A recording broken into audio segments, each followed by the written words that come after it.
Fletcher Dowd read the posting a second time before walking through the door. Not because he had the wrong address, but because 11 years had a way of making a person pause before stepping back into a place that had once stepped out from under him. The atrium of Renard Infrastructure Group rose 4 stories above the lobby, all glass and gray limestone, the kind of building designed to communicate permanence. Fletcher had helped design 2 of the structural load elements in the eastern wing, back when he still carried a P.Eng stamp and the kind of confidence that comes with earned trust. Nobody in the lobby would have known that to look at him now. He wore a canvas work jacket that had faded from dark green to something closer to sage, and he carried his documents in a folder he had picked up at a dollar store on Elgin Street because his briefcase had a broken clasp he hadn't gotten around to fixing. The woman at the reception desk, whose badge read Brittany Mack, Facilities Coordination, studied him with the particular brand of assessment that certain people reserve for anyone who appears to have arrived at the wrong entrance. She looked at his jacket. She looked at his shoes. She looked, briefly and deliberately, at the decade-long gap on the resume visible through the plastic sleeve of his folder. "Night maintenance," she said, as though confirming a suspicion rather than asking a question. "That's right," Fletcher said. "Full-time. I have a background in structural systems and electrical." The posting mentioned familiarity with building automation would be an asset. Brittany smiled in a way that didn't involve her eyes. "That's an asset for the engineers. For maintenance, we mostly need people who can follow a checklist." Fletcher nodded. He didn't argue the point. He thought of Piper, who was at home with her homework and a plate of pasta he had left in the fridge, with reheating instructions written on a sticky note attached to the microwave. She was 13 and technically old enough to manage an evening alone, but she still called him if anything felt off, and he kept his phone on loud because of it. He thought of that sticky note and wondered, not for the first time, whether she'd actually read it, or would just eat the pasta cold and not mention it. Brittany let the folder slip from her hands as she took it from him. The pages skated across the polished concrete floor and separated across nearly 2 meters of lobby. She looked down at them without moving. Fletcher crouched and collected each page without hurry. As he stood, he noticed the exhaust vent above the secondary entrance was cycling on and off in a short burst pattern, not the continuous draw it was supposed to maintain. A partially blocked return duct, most likely, or a pressure imbalance in the HVAC zone. He didn't mention it. He straightened his papers and thanked her. "We'll process this into the system," she said. "You can wait over there." She gestured to a row of chairs against the far wall, the ones furthest from the reception desk and closest to the service corridor door. The chairs, Fletcher understood, reserved for people who weren't quite expected to sit in the main waiting area. He sat down and placed his folder on his knees. What happened next was not something anyone on the executive floor was meant to notice. Brittany entered his application into the facility's hiring queue, and the name Fletcher Allen Dowd passed through 3 automated filters before it hit the 4th, a legacy flag so old that the junior IT analyst who first saw the notification had to look up what it meant. The flag read, "Restricted record. Executive review required. Founder authorization." It had been sitting dormant in the system for 11 years. The alert reached the desk of Camille Renard's assistant during a meeting that Camille had been trying to leave for 40 minutes. The meeting involved Stuart, who was walking the board through preliminary engineering specifications for the Carver Basin Retfren project, a $2.4 billion federal contract that would rehabilitate 17 aging water control structures across eastern Ontario. Stuart had been pressing her to sign the preliminary approval before the end of the week, citing federal procurement timelines and the risk of a competing consortium underbidding them if Renard delayed. Camille had been listening to Stuart's explanations for the better part of 3 months. Something in the way he pressed deadlines without fully answering her direct questions had been sitting wrong with her. Since the first week she took the chair. Her assistant slid a printed alert across to her during a pause in the presentation. Camille read it, then she read it again. Fletcher Dowd, night maintenance applicant, founder level flag. Do not process without executive sign-off. She turned the page face down and asked Stuart a question about the valve ratings in Section 3 of the technical report. Watching the way he answered, the way she had learned to watch people who were very good at appearing confident. She had seen that name before. Her father, Edouard Renard, had died of a cardiac event 14 months ago. In the weeks after the funeral, Camille had found among his personal effects a sealed envelope with a single line written on the outside in his careful handwriting. If this name ever comes through this building again, read this before you do anything else, and before you tell Stuart. Below that line he had written, Fletcher Dowd. She had kept that envelope in her desk drawer since the day she found it. She had told herself there would be time to open it when things settled. Things had not settled. She excused herself from the meeting. She called the facilities desk directly and told the woman who answered, Brittany Mack, still posted at reception, that Fletcher Dowd was not to leave the building and was not to be processed through standard intake. She kept her voice even and gave no explanation. Then she said, bring him up to me directly, not to HR. She put down the phone. She opened her father's envelope. Downstairs, Brittany had already decided the flag meant trouble and that Fletcher was the source of it. She had heard the company's version of the Carver Dam incident. Everyone had heard some version of it, and she had connected the name quickly enough. She walked to the waiting area with 2 members of building security behind her and announced, loudly enough for the other applicants nearby to hear, that his file had been flagged from the highest level of the company, and that he would need to surrender his visitor badge and leave the premises immediately. Fletcher stood. He asked, calmly, whether this constituted the company's formal answer to his application.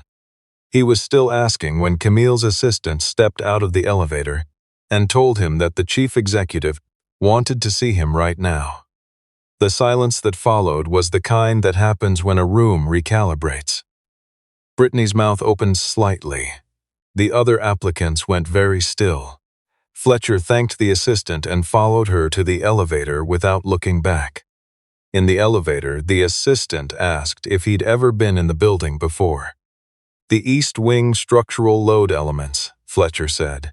About 40% of my last major project before I left engineering.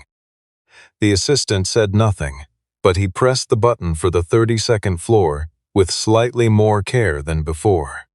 Fletcher watched the floor numbers climb. He noted that the security camera positions had been updated since he'd last been inside this building. The old positions had left blind spots near the stairwell on 12. Whoever had done the upgrade had addressed that. He wondered about the server room access panels on level 20, whether those had been updated along with the rest of the infrastructure or left on the older system to save costs. He didn't know yet. He had time.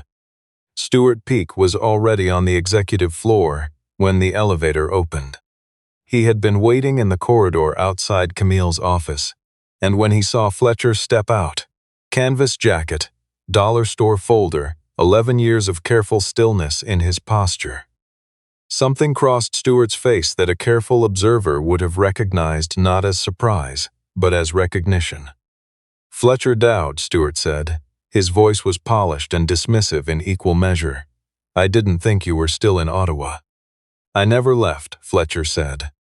Stuart turned to Camille, who had appeared in her office doorway. I can handle this. He's a former employee with a record that speaks for itself. There's no reason to involve you in a routine hiring matter. Camille looked at Stuart. Then she looked at Fletcher. Come in, she said to Fletcher. She closed the office door behind them. She set her father's letter on the desk between them.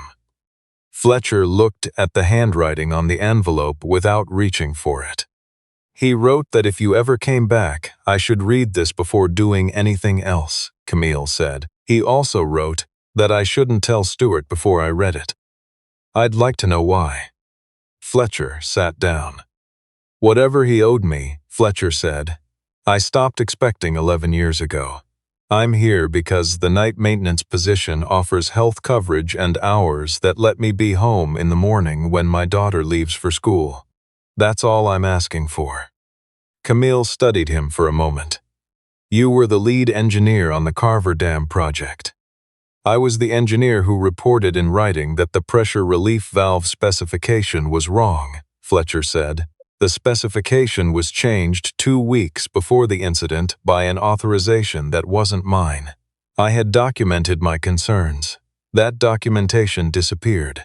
The incident report that replaced it had my name on it as the source of the error." Camille opened her father's letter. She read it twice before she looked up. Edouard Renard had written, in the careful and slightly formal English he used for important things, that Fletcher Dowd had not caused the Carver Dam emergency. He had warned them it was coming, and when the spillway gate failed, it was Fletcher who had worked through the night to design and physically install an emergency pressure bypass that prevented the dam from reaching critical overflow, an event that engineering models later estimated would have caused $200 million in downstream damage and endangered 4 residential communities. Edouard also wrote that Stuart Peake had authorized the underspecified valve, had arranged for the original engineering correspondence to be removed from the record, and had convinced Edouard himself that bearing the liability quietly, with Fletcher as the designated source of error, was less damaging than the alternative. Edouard had agreed. He had regretted it for the remaining 11 years of his life. Near the bottom of the letter was a single sentence that made Camille set the page down carefully, on the desk. "He is not only protecting what happened, then. He is positioning the same approach for the Carver Basin project." Fletcher Dowd began night maintenance the following Monday, assigned to Dolores Hatch, who had managed the facilities team for 22 years, and who assessed new workers the way a carpenter assesses wood, not by its appearance, but by whether it ran straight. She put him on the detailed route first: mechanical rooms, server corridors, the loading dock, and the secondary electrical rooms. The work that required attention to detail rather than speed. Some of the day staff had already heard some version of what had happened. The flagged file, the executive summons, the man in the worn jacket who had ridden the elevator to the 32nd floor with the CEO. Most of them had never spoken to directly. The story had been translated through 5 people by the time it reached the kitchen on 14, and in its current form it sounded as though Fletcher had either done something terrible or was about to. Either way, people watched him. A few of the junior staff left their coffee cups near areas he had just cleaned. One of the engineers on the evening shift referred to him, just within earshot, as the maintenance guy who used to pretend to be a structural engineer. Fletcher finished cleaning the section and moved on. Dolores noticed everything. She had managed enough people to know which ones were performing dignity and which ones actually had it. Fletcher Dowd had it, in the kind of quantity that doesn't require an audience. On his 3rd shift, while servicing the mechanical room on level 8, Fletcher found something that should not have been there: a set of pressure sensors installed under a vendor code he recognized. A supplier that Renard had removed from its approved contractor list 4 years earlier after a quality failure on a municipal water project. The sensors had been billed under a third-party maintenance contract at premium rates. He wrote it up and submitted it to the building maintenance supervisor. The supervisor thanked him and did nothing. Dolores, who found his notes in the submission queue the next morning, made a copy without telling him. Fletcher continued his shifts. He called Piper every night before the shift started, keeping his voice easy, regardless of what the day had held. She asked once if his new job was interesting. He told her it was the kind of work where you notice things other people had stopped looking at. She thought about that for a moment and said that sounded like him. She was not wrong. In his third week, working the server floor on level 20 after midnight, Fletcher found a wiring modification to the backup power system. It was subtle, the kind of change that would pass a cursory inspection, but that redirected load in a way designed to produce a cascade failure if the primary grid dropped during peak draw. The modification was not logged in the maintenance record. He cross-referenced the modification date against the service contracts. The work had been performed by a technician whose certifications, he confirmed through the public registry, had expired 18 months earlier. He brought his documentation to Dolores directly, laid out in the order he'd found things. Dolores sat across from him for a long time. "I believe you," she said. "I've believed every technical call you've made on this floor since your first week. But I need you to understand that the moment you take this upstairs, Stuart Peak is going to pull the old Carver file and bury you before anyone reads page 2. Fletcher said he understood. "Tell me anyway," she said. He told her everything. Camille had been conducting her own quiet inquiry since reading her father's letter. She had retained an independent financial auditor named Trevor Solis, a former CRA investigator known for his patience and his indifference to institutional pressure. Trevor worked without alerting the board and without involving Stuart. What he found in the maintenance contracts across the previous 3 years was systematic. Invoices billed at commercial rates for parts purchased at industrial discount. Installation records signed by technicians who had not been on site. A pattern of small, recurring power anomalies across Renard's managed infrastructure, consistent with deliberate load instability, the kind that quietly degraded operational reliability ratings, which in turn affected federal procurement standing. The money traced to a numbered company registered in New Brunswick that shared a registered address with a property owned by Stuart Peak's brother-in-law. The Carver Basin retrofin specifications had been written to favor the same pressure valve supplier as the original Carver Dam failure. Different product codes, the same underlying tolerance gap. Camille read Trevor's preliminary report on a Tuesday evening and did not sleep for most of that night. She was still at her desk at 4 a.m. when her phone showed a message from Dolores. "Fletcher has brought me something you need to see today. Please don't tell Stuart before you come down." The emergency meeting was held on a Thursday morning in the main boardroom on 32. Present were the board directors, 2 external legal counsels, Trevor Solis, and, at Camille's specific request, Fletcher Dowd, who arrived directly from his overnight shift and was still in his maintenance uniform when he walked into the room. Stuart Peak was also present. He had been told the meeting concerned a facilities compliance matter. When he saw Fletcher at the far end of the table, his expression moved through several rapid adjustments before settling on contempt. "I'm not sure what a probationary maintenance employee is doing in a board meeting," Stuart said, looking at Camille. "He found what you buried," Camille said. She set 3 documents on the table: her father's letter, Trevor Solis's preliminary audit, and a photocopy, recovered by Dolores from a filing cabinet on level 3, in a storage unit marked for disposal, of the original Carver Dam engineering correspondence, including Fletcher's written warnings dated 2 weeks before the incident, and Stuart Peak's counter-authorization, pushing the underspecified valve through. Stuart's counsel immediately objected that a private letter and a document found in a disposal queue had no formal evidentiary standing. Fletcher asked to use the main display screen. He walked the board through the Carver Basin retrofin plan, set beside the original Carver Dam specifications, identifying the shared pressure tolerance gap, the identical valve rating, and the supplier overlap across both projects. He used plain language, He did not perform expertise. He described what was there to be seen, and he described it precisely enough that each person in the room could follow, without being told what to conclude. One director asked how he could recall specifications from 11 years ago with that level of detail. Fletcher said that an engineer does not forget the night. He had to improvise a bypass system with his own hands to keep 4 communities from flooding. That certain kinds of pressure stay with a person in ways that are difficult to explain to someone who wasn't present for them. The boardroom was quiet for a moment in a way it had not been since the meeting began.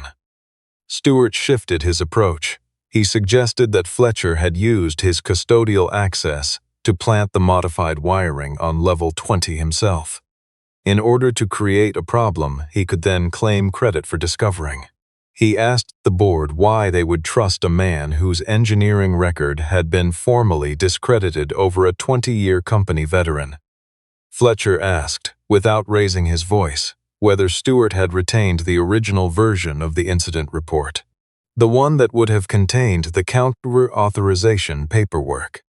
Stuart said that document had been destroyed under the company's Standard Records retention schedule. Fletcher looked at him steadily. Then you're asking the board to reject evidence that exists, based on a document that doesn't, he said. Dolores walked in carrying a box she had spent 2 days quietly assembling, the original engineering blueprints from the Carver Dam emergency, the bypass system diagram that Fletcher had drawn by hand in a site trailer at 2 in the morning 11 years ago, and a signed agreement bearing Edouard Renard's signature. The agreement was titled the Dowd Accord. In it, Edouard had acknowledged in his own handwriting that Fletcher Dowd had designed and implemented the emergency pressure bypass that protected the Carver Dam from critical failure and prevented an estimated $200 million in downstream damage and displacement. In exchange for Fletcher's silence regarding the true cause of the incident, and in recognition of the proprietary bypass design that Fletcher had allowed the company to retain, Edouard had agreed to a consulting royalty and a formal reinstatement of Fletcher's professional record once sufficient time had passed. The accord had never been registered. Stuart had advised against it, citing liability exposure. Edouard had agreed, and the document had gone into a filing cabinet on level 3, where it had waited for 11 years. Trevor Solis walked the board through the financial trail, invoice by invoice, contract by contract, until each person in the room understood that the recurring power anomalies, the substandard components, and the procurement pattern were not accidents or oversights. They had been deliberate. The Carver Basin Retrofin contract, if awarded and executed as written, would expose Renard Infrastructure Group to the same risk as the original dam failure, only at 17 times the scale. Stuart told the board that Camille had manufactured a crisis to distract from her own failures in the first year of her tenure, and that Fletcher Dowd was her instrument in doing so.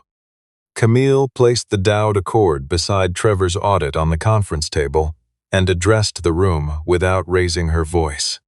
My father wrote, in his own handwriting, that this man saved 4 communities and was punished for it, she said. And the same person who convinced my father to bury that agreement is the one asking you to set it aside again. At that moment, the building's primary monitor began cycling, a warning pattern that Fletcher recognized before anyone else in the room had registered it as significant. He stood. The modified switching circuit on level 20, he said. If it reaches cascade failure, it cuts backup power to this floor. Every document Trevor has authenticated is on the company server.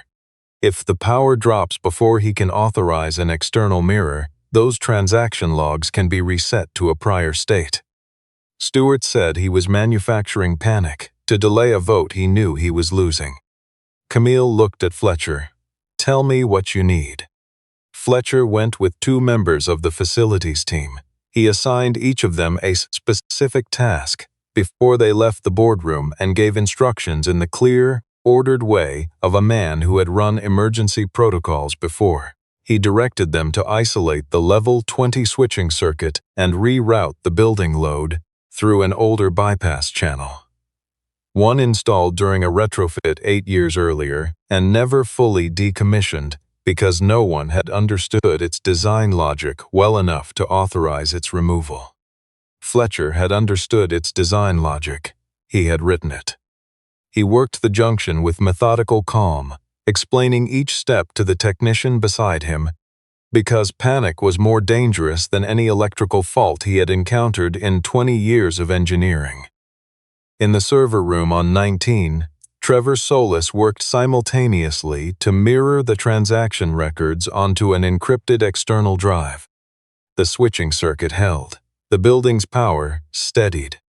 When Fletcher returned to the boardroom 9 minutes later, the monitor logs had already captured the cascade prevention event, and in doing so had captured the override command that had originally disabled the level 20 warning system 3 weeks earlier. That command had been issued from Stuart Peake's executive account. The board sat with that information for a long moment. A formal hearing was convened the following week. Stuart Peake was placed on administrative leave before it began. His legal team spent the morning arguing that the override was a routine maintenance authorization misread by an employee with a documented grievance. The board asked Fletcher whether he intended to pursue civil action against the company. He said he had spent 11 years considering it. He had decided across most of those nights that a single person taking on an institution with unlimited resources rarely produces anything except a long, expensive record of loss. The only thing he had genuinely wanted to protect during those years was his daughter's ability to grow up watching him handle injustice with his head up, not watching him be ground down by a process designed to outlast him. He set 3 conditions for his cooperation with the restructuring. Stuart Peake would resign all positions and cooperate fully with the regulatory review of the Carver Basin specifications. Renard Infrastructure Group would formally correct Fletcher's professional record with Engineers and Geoscientists Ontario and issue a public acknowledgement of the accuracy of his original Carver Dam warnings. And the accrued value of the Dowd Accord royalties would be directed, not to Fletcher personally, but into a dedicated fund for ongoing maintenance and facilities training across all Renard sites, with Dolores Hatch appointed to its oversight committee, because she understood the people who kept the building running better than any executive ever had. One director asked why he hadn't simply claimed a seat at the board itself, given the leverage the Dowd Accord now placed clearly in his hands. Fletcher said that authority held over people who are afraid of you rarely outlasts the moment they stop being afraid. He had no interest in becoming the kind of institution that had nearly destroyed him. The board accepted every condition without objection. Stuart Peake was escorted from the building by internal security. As he passed Fletcher in the corridor outside the boardroom, he said that Fletcher had walked into this building to mop floors and had somehow managed to make that sound like a moral position. Fletcher said it had been maintenance work, not mopping, and that the distinction was probably worth more thought than Stuart had given it. Brittany Mack was suspended pending a review of her conduct on the day of Fletcher's application. Fletcher did not ask for her career to be ended, but he did not speak in her defense either. He let the consequences of her choices fall where they belonged. Camille offered him a newly created position, Senior Advisor, Infrastructure Integrity. He asked for a week to consider it, and spent 2 nights of that week finishing the remaining shifts on his notice period. Dolores found him on the last of those nights in the mechanical room on level 8, checking equipment with the same methodical attention he had brought to his very first shift. She asked why he still bothered. He said the work was worth doing regardless of who was watching, and that he had learned a long time ago that the quality of a job wasn't determined by the title of the person performing it. Dolores had managed facilities for 22 years and had heard many people say words to that effect. In her experience, very few of them meant it. Fletcher, she had concluded some weeks earlier, was not most people. He accepted the position. On his first morning as senior advisor, he walked through the front entrance of Renard Infrastructure Group the way every employee did. Through the main lobby, past the reception desk, into the elevator bank. He wore the same canvas jacket. He had not replaced it. Engineers and Geoscientists Ontario published a formal restoration of Fletcher Dowd's professional engineer designation 2 months after the hearing. The notice was 3 paragraphs and appeared in the middle of a quarterly regulatory update that very few people read closely. Fletcher framed it anyway. He put it on the wall of his home office in their apartment off Bank Street, beside a drawing Piper had made when she was 7, a stick figure in a hard hat, labeled in her careful early printing, "My dad, he fixes things." Piper learned most of what had actually happened from a combination of an online news summary she found on her own and a conversation with her father over dinner on a Saturday evening in October. He told her the version without the parts designed to keep her up at night, and she sat across from him at their kitchen table and listened the way she had always listened, without interrupting, and then with one precise, considered question. She asked why he hadn't told her the truth earlier. He said he had wanted her to see how a person handles being treated unfairly before he explained why it was happening. Because the handling mattered more than the explanation. She would carry that part of it far longer than she would carry the details. She thought about that for a long moment. Then she said that made sense, but that she still would have liked to know. He said he knew. He said she was right. He did not argue the point.